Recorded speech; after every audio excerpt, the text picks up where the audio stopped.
Сайн байцгаана уу хүүхдүүдээ. Өнөөдөр та нартай багш нь Украин ардын бээлийн үлгэрийг ярьж өгье.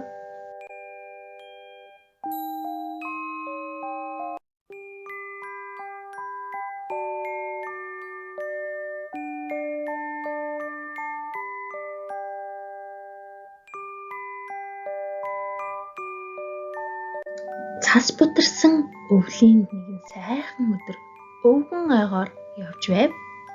Нохойн ардаас нь даган гүйсээр. Гэтэл өвгөн бээлийг хайснаа мэдэлгүй цааш яваад өглөө.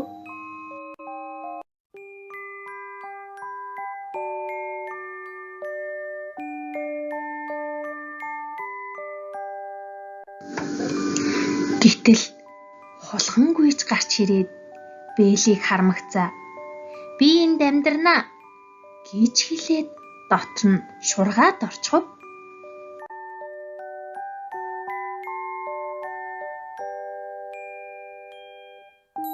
Гэтэл ой дундаас туулай хараалхан гарч ирээд өнөөх бээлийн дээр дэгдэн өсөрч очиод ямар амьтан бээлийнхэнд байна вэ?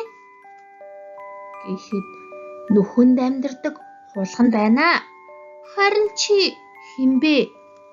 Гэв. Дэгдэн хараадаг туулай байна. Намайг бээлиндээ оруулаач дээ. Гэж хэлэхэд хулхан дуртай зөвшөөрөн хоёулаа бээлиндээ амьдрах болов.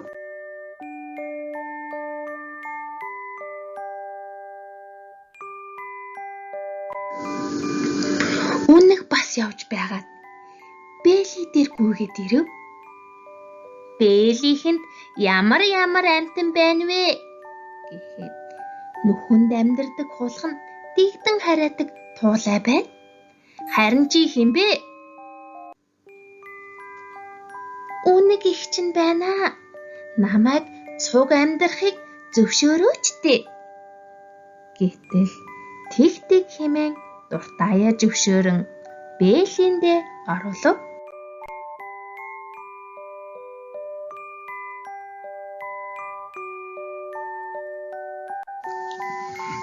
Чон явж байгаад бээлээрөө дөхөж ирээд ямар амьтан бээлид байна вэ?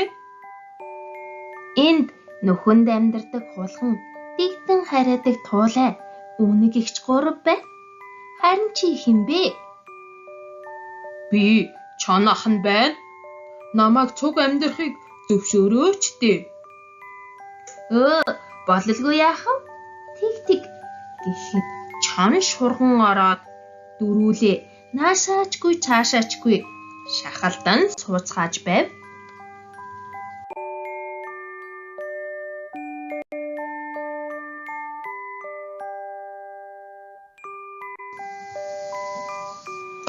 Ингээд байж байтал буцөөг тасняс хийлгэн баавга яаран гарч ирээд мөн л бээлээ рүү хурч ирэн хүрхрэн асуув.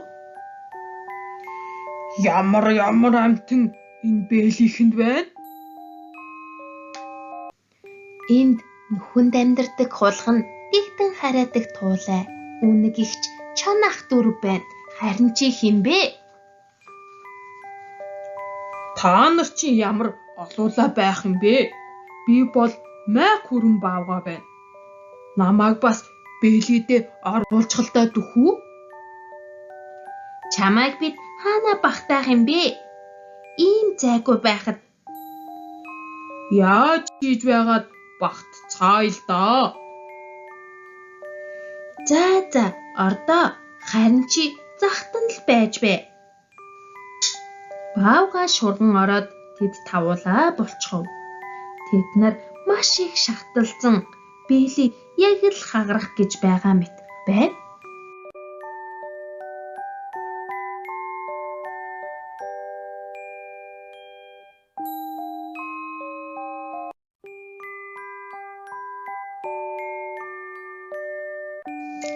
Харин тэгтэл өвгөн бээлигээ байхгүй байгааг мэдээд хайхаар бутлаа. Нохой нь харин хуцан түрүүлээдгүй.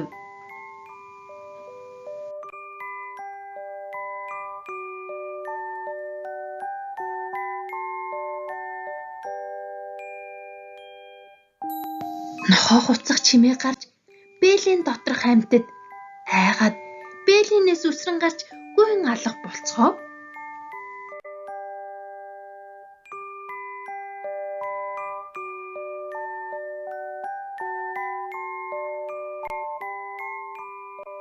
Өвгөнийг ээсэн өнөөх бээлийг нохойн зун авчирч өглөө.